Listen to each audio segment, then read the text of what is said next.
Radhe Radhe friends, स्वागत है आप सभी का। आज के इस वीडियो में मैं शेयर करूंगी जीवित पुत्रिका व्रत में, जितिया व्रत में जीमत वाहन और चीलो सिहारों की पूजा हम कैसे करेंगे और नहाए खाए वाले दिन हम उठ गड़मा से पहले हम पूजा कैसे करेंगे। चीलो सिहारों को जो पूजा की जाती है वो किस हाथ से की जाती है, आज के इस वीडियो में मैं आपके साथ ये सभी बातें शेयर करने वाली हूँ। तो आप वीडियो को पूरा देखिएगा और अगर वीडियो अच्छा लगे तो प्लीज़ मेरे चैनल को लाइक शेयर सब्सक्राइब ज़रूर कीजिएगा। तो फ्रेंड्स, अश्विन मास के कृष्ण पक्ष के अष्टमी तिथि को इस व्रत को रखा जाता है। सप्तमी से ही ये व्रत शुरू हो जाता है। यह जो व्रत होता है वो 3 दिन का व्रत होता है। तो ये फ्रेंड्स बहुत ही ज़्यादा कठिन व्रत होता है, जिसमें ना ही जल ग्रहण किया जाता है और ना ही कुछ खाया जाता है। ये व्रत बिल्कुल निर्जला किया जाता है। नहाए खाए सप्तमी को होता है, अष्टमी को व्रत रखा जाता है और नवमी के दिन पारण होता है। तो देखिए, जो नहाए खाए वाला दिन होता है, जो उठ गरमा होता है और सरगी भी बहुत लोग बोलते हैं, उस दिन आपको सरगी से पहले जो चीलो सियारों की पूजा की जाती है और जीमूत वाहन जी की जो पूजा की जाती है वो तुरई के पत्ते पर की जाती है। तो किस प्रकार से की जाती है मैं ये वीडियो में आपको बताने वाली हूँ। तो देखिए, इस पूजा के लिए आपको सबसे पहले तुरई का पत्ता ले लेना है।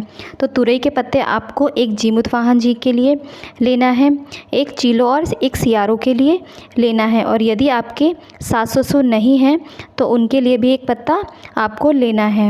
तो देखिए, मेरे सास ससुर जी हैं इसलिए मैंने एक पत्ता एक्स्ट्रा नहीं लगाया है। यदि आपके सास या ससुर में से कोई भी एक नहीं है तो उनके लिए आपको एक पत्ता लगाना होगा, यानी टोटल 4 पत्ते लगाने होंगे। मेरे सास ससुर जीवित हैं इसलिए मैंने 3 पत्ते लगाए हैं। तो पत्ते लगाने के बाद हम इनमें फूल समर्पित करेंगे। तो फूल आपके पास जो भी हो वो आप समर्पित कीजिए। इसके बाद देखिए, आपको जो सिंदूर लगाना है वो पीला वाला सिंदूर ही लगाना है। तो देखिए, मैं पीला वाला सिंदूर लगा रही हूँ। तो आपको लाल सिंदूर का यूज़ नहीं करना है, आपको यही वाला पीला वाला सिंदूर इस पूजा में विशेष रूप से महत्व रखता है, इसलिए ये पीला वाला सिंदूर लगाया जाता है। तो देखिए, मैंने ये पीला वाला सिंदूर लगा दिया है। इसके अलावा आप कोई और चीज़ ना लगाइएगा, सिर्फ आपको ये पीला वाला सिंदूर ही लगाना है। सिंदूर लगाने के बाद हम भोग समर्पित करेंगे। तो भोग स्वरूप आज के दिन आप अपनी मर्ज़ी के हिसाब से कुछ भी समर्पित कर सकते हैं। तो देखिए, ये पूजा एकदम ब्रह्म मुहूर्त में होती है, सुबह के टाइम। तो आप सुबह सुबह इतनी जल्दी कुछ नहीं बना पाएंगे, तो क्योंकि ये सुबह मतलब जो सरगी होती है उसके पहले ही किया जाता है, तो इतनी सुबह कुछ भोग बनाना पॉसिबल नहीं होता है। तो आप हो सके तो दही चूड़ा का भोग लगाइएगा। तो मैंने देखिए यहाँ पर सबसे पहले दही चूड़ा का ही भोग लगाऊंगी।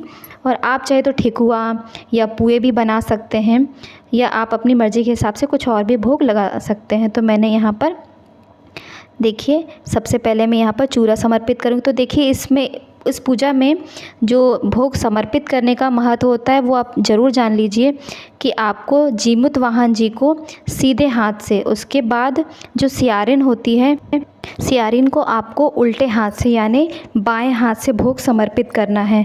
तो इस बात का आप विशेष ध्यान रखें कि आपको जीमूत वाहन जी को सीधे हाथ से यानी दाएं हाथ से भोग समर्पित करना है, और जो सियारिन हैं उन्हें उल्टे हाथ से यानी बाएं हाथ से भोग समर्पित करना है। इसके बाद जो चीलो है उन्हें आपको सीधे हाथ से यानी दाएं हाथ से भोग समर्पित करना है। चूड़ा चढ़ाने के बाद हम दही समर्पित करेंगे। तो दही हमें जीमूत वाहन जी को सीधे हाथ से दही समर्पित करना है। इसके बाद जो सियारिन है उन्हें आप ध्यान से, भूलिएगा नहीं, सियारिन को आपको उल्टे हाथ से यानी बाएं हाथ से समर्पित करना है।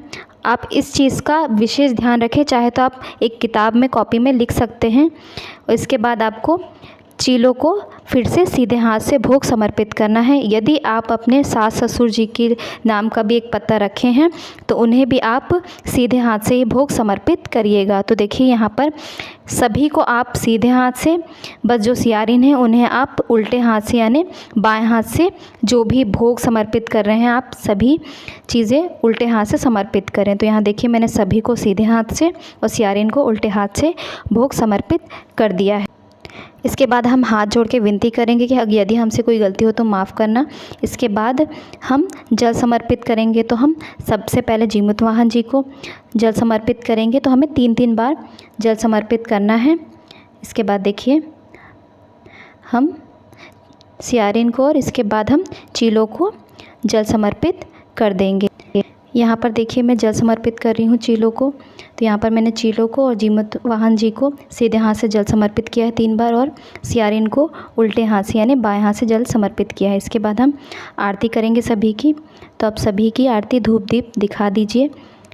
आप जो दीपक जलाएं वो घी के दीपक ही आप जलाइए और घी आपको गाय का ही शुद्ध घी लेना है। देखिए आपके यहाँ इस पूजा में जो भी भोग समर्पित करने का नियम हो आप वो चढ़ा सकते हैं। ऐसा कोई ज़रूरी नहीं कि मैंने दही चूरा चढ़ाया है तो आप भी चाहें तो कुछ और भी चढ़ा सकते हैं। अनारसे वगैरह भी लोग चढ़ाते हैं। तो आप जो चाहें लड्डू चढ़ा सकते हैं, अनारसे चढ़ा सकते हैं, ठेकुआ बना सकते हैं, आपकी जो मर्ज़ी है आप वो बना सकते हैं। इसके बाद देखिए जो हमने पूजा की है तो जीमूत वाहन जी को जो हमने प्रसाद चढ़ाया है वो आप अपने बच्चों को दे सकते हैं। इसके अलावा जो चीलों और सियारों को हमने भोग समर्पित किया है वो आपको अपनी छत पर जाकर ही रखना है ताकि कोई भी पक्षी वगैरह, चिड़िया या कोई भी पक्षी उसे खा सके। उसे आपको नहीं खाना और ना ही अपने बच्चों को देना है। इसमें भी आपको एक चीज़ याद रखनी है कि जो चीलों का है वो आपको छत पर ले जाकर दाएं हाथ से ही रखना है और जो सियारिन का भोग है वो आपको बाएं हाथ से ले जाकर छत पर रखना है। इस चीज़ का आप विशेष ध्यान रखें। इसमें बिल्कुल भी आपको गलती नहीं करनी है। और इसके बाद झोली फैलाकर आप उनसे माफ़ी मांगें। आपको जो मांगना है उनसे मांग सकते हैं। उनसे कहें कि यदि हमसे कोई गलती हो गई हो तो हमें क्षमा करें और हमारी पूजा को स्वीकार करें। यहाँ पर यदि आप अपने पूर्वजों की भी पूजा कर रहे हैं यानी सेवा ही होती है एक तरह से, क्योंकि उनके जाने के बाद कुछ लोग होते हैं कि हम सास ससुर को नहीं देख पाते हैं यानी हमारे सामने जीवित नहीं रहते हैं। तो हम ये पूजा के उसमें ही हम उनकी सेवा कर सकते हैं पूजा के भाव से ही। तो आप कोई भी गलती ना करें। उनकी पसंद का कोई चीज़ मतलब कोई भी भोग आप बना सकते हैं। और आपको ये पूजा में आपको ध्यान रखना है कि आपको सुबह जल्दी करनी है। इसके बाद जिनकी सास या ससुर नहीं हैं उन महिलाओं को विशेष रूप से इस पूजा में सिर धोना होता है सुबह। और आपको सिर धोने के बाद बालों को पोंछना नहीं है। कहा जाता है ये जो बालों से पानी नीचे टपकता है वो आपके सास या ससुर के मुख में सीधा जाता है। तो आप इस बात का विशेष ध्यान रखें। इस दिन आप पूजा करने के लिए आप कंघी ना करें। आप चाहें तो इन पूजा के दौरान कंघी ना करें क्योंकि इसमें तोड़ना फोड़ना ये सब मना होता है। कहीं बाल टूटे ना, इस बात का भी आपको विशेष ध्यान रखना है। और जिनकी सास नहीं है वो भी इस बात का विशेष ध्यान रखें कि उस दिन आपको मांग में सिंदूर नहीं लगाना है। जब पूजा का आप पारण करेंगे उस दिन आपको सिंदूर लगाना है। जिस दिन आपको ये पूजा करनी है आपकी सास यदि नहीं है इस दुनिया में तो आपको सिंदूर नहीं लगाना है। इस बात का आप विशेष ध्यान रखें।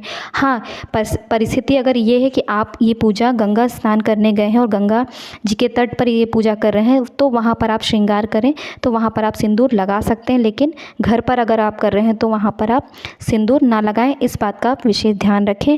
और यदि आपके बेटा है तो भी इस व्रत को आप कर सकते हैं। यदि आपकी बेटी है तो भी आप इस व्रत को कर सकते हैं क्योंकि दोनों ही लोग अपने दादा दादी की जो आखिरी में जो क्रियाक्रम होता है वो लोग करते हैं।